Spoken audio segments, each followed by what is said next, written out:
प्रदेश के भौतिक विभाजन, भौतिक आधार पर मध्य प्रदेश को 3 भागों में विभाजित किया जाता है। पहला हो जाएगा मध्य उच्च प्रदेश, ठीक है। पहला क्या हो जाएगा? मध्य उच्च प्रदेश। जो मध्य उच्च प्रदेश है, ये मध्य प्रदेश का सबसे बड़ा क्या है? भौतिक भाग हो जाएगा। इसे 5 उप भौतिक भागों में विभाजित किया गया है। इसे 5 उप भौतिक भागों में विभाजित किया गया। पहला हो जाएगा आपका मालवा का पठार, दूसरा है बुंदेलखंड का पठार, तीसरा हो जाएगा रीवा पन्ना का पठार, ठीक है। इसके बाद मालवा का पठार और नर्मदा घाटी, ठीक है। मध्य भारत का पठार बुंदेलखंड, रीवा पन्ना, मालवा का पठार और नर्मदा घाटी।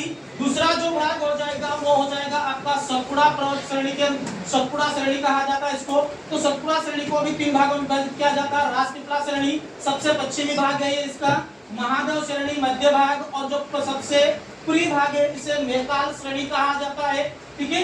राजपीपला जो ये गुजरात में शुरू होके कहां पे समाप्त होता है? आपका बुरहानपुर दर्रे तक। इसके बाद आगे क्या चलेगा? आपका महादेव। महादेव के बाद सबसे लास्ट में जो पड़ता है वो है आपका मेकाल, जो है ये मध्य प्रदेश और छत्तीसगढ़ तक फैला हुआ है। मेकाल जो पर्वत श्रेणी है मध्य प्रदेश और छत्तीसगढ़ में फैला, और इसकी सबसे ऊंची चोटी है अमरकंटक। महादेव की सबसे ऊंची चोटी हो जाएगी धूपगढ़ की, और राजपीपला की सबसे ऊंची चोटी हो जाएगी चुलगिरी, ठीक है। इसके बाद अगला जो हो जाएगा पूर्वी भाग, इसे बघेलखंड कहा जाता है। ये मध्य प्रदेश का सबसे छोटा भाग हो जाएगा।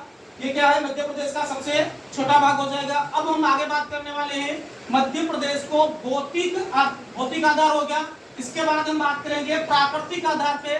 तो प्राकृतिक आधार पे यदि बात की जाए तो प्राकृतिक आधार पे मध्य प्रदेश का वर्गीकरण 7 प्रकार से किया गया है, 7 भागों में बांटा गया है। इसमें हो जाएगा आपका मध्य भारत का पठार, मालवा का पठार।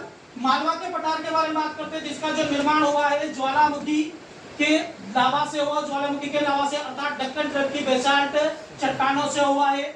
इसका जो क्षेत्रफल है वो 88,222 वर्ग किलोमीटर है, और प्रतिशत में हो जाएगा ये 28%। और ये मध्य प्रदेश का कैसा है? सबसे बड़ा प्राकृतिक भाग हो जाएगा। इसके बाद नर्मदा सोन घाटी है, मध्य प्रदेश की अन्न पेटी कहा जाता है नर्मदा सोन घाटी को, ठीक है। मध्य प्रदेश अर्थव्यवस्था की मेरू राज्य भी कहा जाता है, क्योंकि यहाँ पे सबसे ज्यादा उपजाऊ क्षेत्र पाया जाता है, इसलिए, ठीक है। इसके अलावा सतपुड़ा जो श्रेणी है, सतपुड़ा जो श्रेणी हो जाएगी ये आपका दक्षिण में हो जाएगा। सबसे पूर्व में हो जाएगा बघेलखंड भाग। तो ये बघेलखंड जो भाग है मध्य प्रदेश का क्या हो जाएगा? सबसे छोटा प्राकृतिक भाग है। सबसे छोटा प्राकृतिक भाग कौन सा हो जाएगा? बघेलखंड। इसका निर्माण हुआ है अवसादी चट्टानों से।